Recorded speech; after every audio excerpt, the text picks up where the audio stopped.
Shinji, sa sample naman. Live sample. No, no, no, no. It's the actual backup. No, no, no, no. No, no, no, no. Yeah, Actually, Shin stepped up. Shin stepped up his game on this album too. I feel like we all kind of did, but yeah. Was there a specific direction that you wanted to pursue with this album? You know, maybe not necessarily stylistically, but in terms of what you want to say or express. You know. Yeah. I tried to be, not with a theme or anything, but I tried to, from a lyrical standpoint. Yeah, these songs, I've never written songs like these before as far as the lyrics go. To the point where when I was presenting them to Raymond, I was uncomfortable. Because I lost kind of my objectivity with it almost. I was like, these are too personal and weird, and I never really... These are my children! Do not circumcise my first child! I didn't know, like I couldn't tell if it was crap or if it was... I didn't know what was going on. And, I think we did an experiment that if you could understand the song and if you can find meaning on it, we'll change a word so you won't. A lot of the songs you want it to be meaningful and everybody to relate to it. But in this album in particular, if it gets like, I can understand what you're trying to mean because of what you're experiencing as a human being. But let's just change this a little bit so it would be a little bit weird and like the music, a little bit uncomfortable, but not to be out as parang, we didn't want to be weird, but it was just a little off, just changing one word, one syllable. I think. Wait, I know. Yeah, but it kind of means something, but not really. So is this kind of a way of forcing listeners to invest a little bit more attention? Because look, a lot of people, these days it's instant everything, and we're all spoiled with our smartphones and whatever. No one's paying attention to details anymore, I think. The songs are extremely personal songs, really. The lyrics are, but they're so abstract, I think, that nobody, they can't. Okay, but, personal, yeah. So move it around. Yeah. How personal is that? Is that like a really personal, private moment? Oh yeah. No, it's a dance song. Get on down and move it around. That's what it is. Okay, sure, yeah. That's a very good deflection. Mm-hmm. It's a disco song. Parachutes. Exactly. Yeah. Okay. But. No, we won't ask her to explain anything. I mean, it's up to you. Well, I'm just putting a lot of malice into when I'm putting a lot of malice in the what? Soft spoken. Exactly. Yeah. See, it's the way you say it. Yeah, exactly. Yeah. Rock Bato, which is very different from Rock Bato, pare. Rock Bato. It's very different. Yeah, that sounded like Zach. This summer. Oh, congratulations to Zach, by the way. He went on a Euro trip, and yes.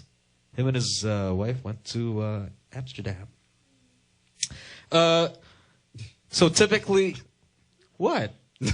No, he saw a lot of things in Amsterdam, which they did not indulge in. Partake. They did not partake, yeah. But I know Zach wanted to. Typical songwriting process. Wait, so who writes the germ of the idea? Does it come from everybody? Jesse. So it's Jesse. Yeah, Jesse would come to the house and we'd play on a couple of acoustic guitars and he would have a little idea and we would just expound it and we'd bring it to with Shinji on the drums after and we usually play with it with just the same kind of form, verse, chorus, verse until work on it. It was around this time that Rames is getting pretty deadly with Reason or drum programming and stuff. And you put I think Reason. We used a lot of Reason. Rames redid the sort of programming beats and stuff into the songs that I wouldn't even like thinking about, and then Shinji would feed off of that too. So yeah. Okay, we're having so much fun. I don't know if it's the alcohol or alcohol. Let's say about Rock Bato, pare. Rock Bato. This show is fueled by alcohol. Just a couple more questions.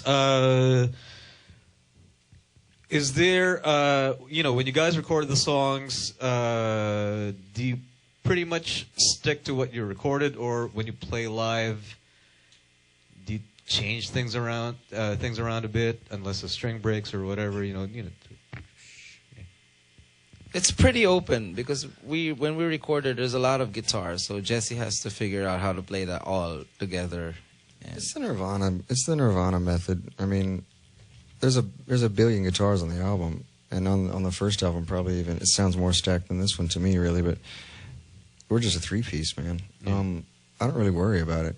So, are you thinking of bringing a Pat Smear? It's Pat Smear, we not do Pap that. Smear, by the way. we actually, if we feel like adding another guitar on a show, we actually get a bass player. We got a sub bass player when he's Mon, when he's who usually busy. subs for me. And then when he shows up and sometimes Rames will actually be there and Rames will have a guitar and then Rames Yeah, will play you should guitar play live. the rhythm guitar. Those shows are fun, but I don't get so I worry about trying to hit all the marks in the songs and try to get the vibe up. But you gotta it's all about translating the vibe of the song, Right. really.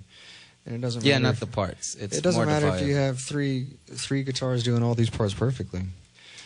What are you going to sound like, Rush or something? I mean, Right? Yeah. I don't know. Do you? Well, you don't like Rush? I love Rush. I've Okay. seen Rush like Yeah, all right. 4 times live, I actually. was about to have a fist fight. What with this about guy. the voice of Geddy Lee? Yeah. How did it The get Temples so of high? Syrinx. What's your favorite Rush song, Francis? Oh man, don't get me started. Come on, dude. Hemispheres? What? Hemispheres is a good album. It is a good album. But that's not OPM. We can't discuss Geek Talk, Rush Geek Talk, here. Geek Talk. They're from Canada, eh? Yeah. Canada doesn't count. Yeah. Canada's not a country.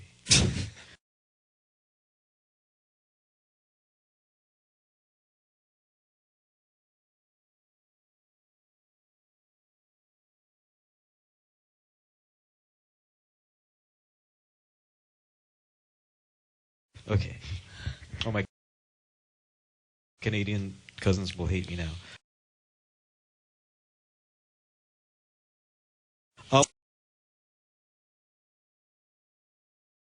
To Yes. at the very least Japan and the United States. There are plans. Yes. Yes. It's not a parang like a conquer the world thing, Right, but right. but when Yeah, we a end couple of up small like clubs or yeah, whatever, if, All if, 3 of us have passports. if we're all in that place at the same time, we'll definitely book a gig and find a way to play. Like all of us here, musicians. If we happen to be in Boracay or Bicol or Davao or America at the same time, we'll definitely 100% will try to get a gig. By the way, how do people get the new album and the first one? So far, it's just the gigs. Yeah. Okay. It's iTunes? What? Are we in iTunes already? Second Not one? yet. We'll be in iTunes soon. This week? That's what you said last week. Next week, iTunes. Yeah. iTunes, Can we show Jigger? Because this guy has to be seen. Yeah. the shirt Lockdown needs to be Entertainment, seen for sure. Yeah. In a few. You're so Corey tonight. The first, It's so Corey. I like it. I love it. It fits the your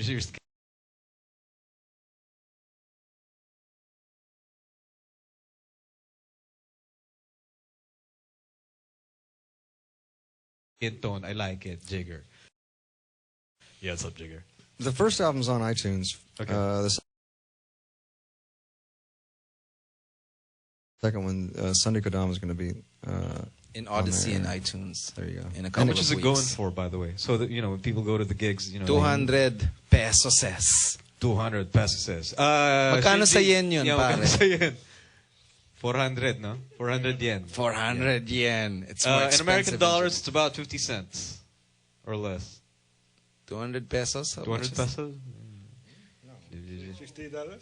That's like $5. $5. $5. $5. $5. $5. 50 cent! Bitch! Yeah, anyway, if you're watching, Nicole, sorry, you kind of have to censor a couple.